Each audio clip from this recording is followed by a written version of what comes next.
Okay, good evening. My name is Tyler. Could I have your name, please? Well, my name is Nguyễn. And your candidate number? Wait, I think is number 1. Okay. Do you have your ID? No. Okay. Where are you from? Well, I'm from Ho Chi Minh City and I live in Bình Chánh. What do you do? Well, recently currently I am a student studying at Hopkins University, and my major is translator and English translator. Okay. Okay, let's go on to part 1. What do you do in your free time? Well, usually, as a university student, I don't have much free time except for weekends, especially Sunday. And I usually like drawings. I have a lot of projects like work in progress paintings that I need to finish. And another thing is that I love playing video games and watch streams. And people, they streams up and they chat or play video games, stuff that I couldn't buy. And also, I also read some books. Do you have a busy social life? Well, as an introvert, I don't really go to gathering or parties, so I don't think it's very busy, but it's still quite decent. I still talk to a lot of people, and I still go to, for example, go to like school trips and etc.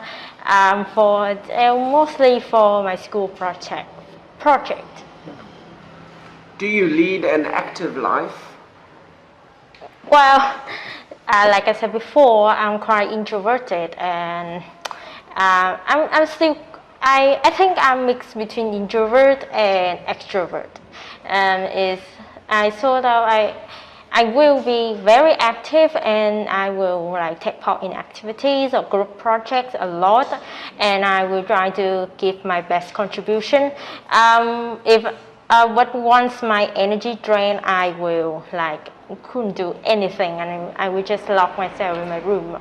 So I think it's sort of depend on my mood as well. Has your life changed much in the last year? Well, from what I see, it's changed a lot. Back then, I was a very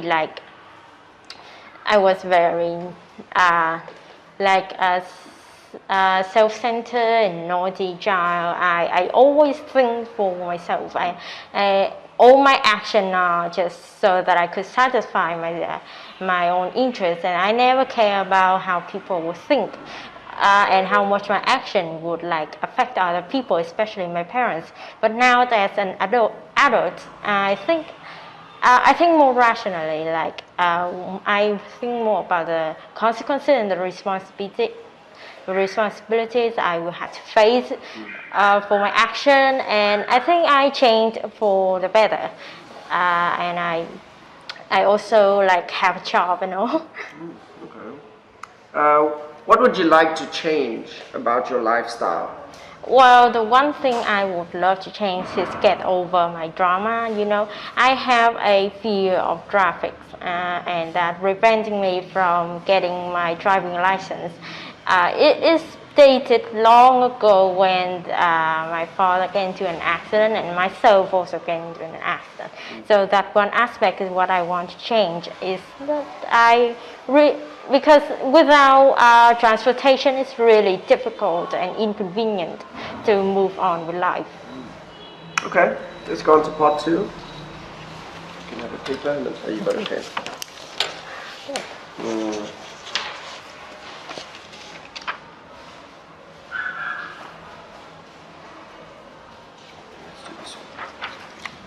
Okay, you have 1 minute to prepare. Time starts now.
Okay, 1 minute's up. You can try to speak for 2 minutes. Okay, to begin with, one of the very costly items that I bought for myself is actually a Wacom tablet. I actually bought it online through the official website, that is wacominstitute.com, and is it's not actually that expensive. On the average, I think it's about 6 million Vietnam dong, and it is amazing. The reason why I buy it is because I always want to be a illustrator, and since I don't have enough money to buy stuff like oil paints and papers that are specially made for watercolor paintings, and even brushes are extremely expensive. Therefore, I chose to draw digitally. And next is, after I bought it, I used it almost every day. Every free leisure time I have, I will open my laptop and take out the tablet and start drawing. And it's all-in-one it gives me such great feelings. Like I feel like I can draw so much better. Like my own style improves a lot, and I got so much ideas to give it life, and I got so much things done. It's really amazing. And not to mention, it not only just helped me in drawings. It's also the way it's performing is instead of your mouse, I can just use, since it's a pen, I could just write anything, and it's much easier than a mouse, especially the touchpad the iPads usually came with. Those touchpads are very terrible. So with a tablet, there is so much thing I can do with it. It's even helped me with my school project. Okay, that's fine. We'll stop there. Go on to part 3. Okay, what lessons can we learn from studying the past? Well, from my experience,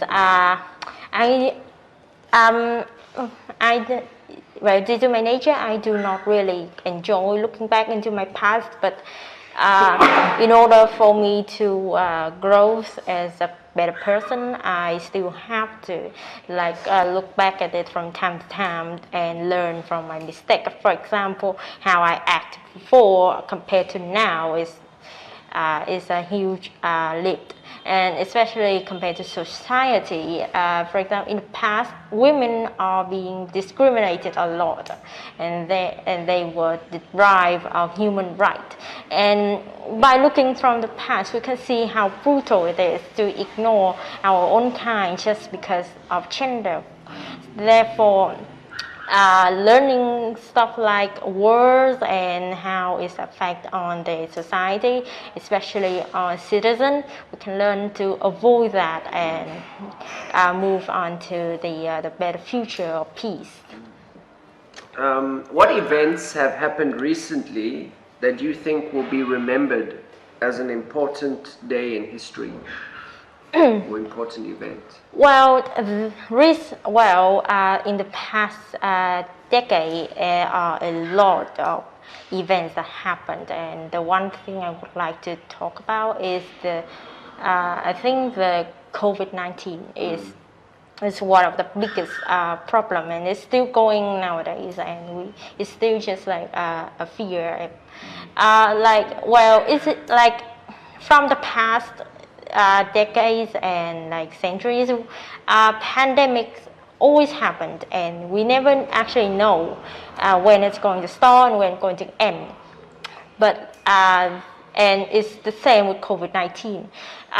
It started from China, and from what I heard, and it's killed millions of lives, and they are still 10 million people around the world still have it, and you can see the damage is caused. For example, it's like it makes the health industry like they were being overworked, overloaded, and it's like in education we have to work online, study online. It's very inconvenient in every aspect, and not to mention the rate of unemployment got doubled. Okay. Do you think museums are the best way to get children and young people interested in history? Well, from my point of view, I have to disagree with the fact that it could help children and teenagers to learn more about the past. Well, true, it has like solid evidence and pictures of what truly happened. For example, war. I went to the museum of about wars and what left behind by it, and there are a lot of things that happened, and it cannot be described by words. But it's not about the museum itself, but it's about the enthusiasm that the children have, and also the guide they needed. For example, when you put a child in and their parents in the museum and with no knowledge of what they are looking for, they wouldn't learn anything. They need a tour guide to show them for example, what this item is or what happened during the period of time. I think the best way is through documentary or books, or like stuff that are, for example, more suitable for children, for example, comic books. Okay. And last one, do you think it is important for literature and films about past events to be historically accurate? Well, I don't think it is good to like have everything like what happened in the past and just to be accurate about everything, since there are things that people don't want to know.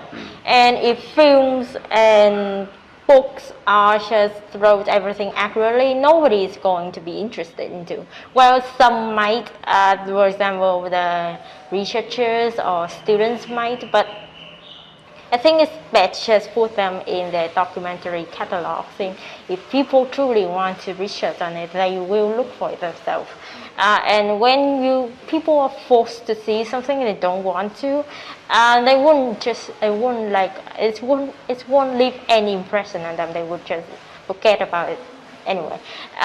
So it's best that like seeing television and movies and films, comics books, they are all for entertainment. It's in order to grasp people's interest, it's need to entertain them. It gives them what to watch, what they want to see.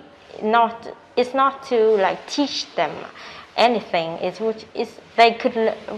would think, oh, I could just learn it in school. Why would I need to learn here when I'm trying to relax? Okay, we finished. Yeah. Goodbye. See you. Good job.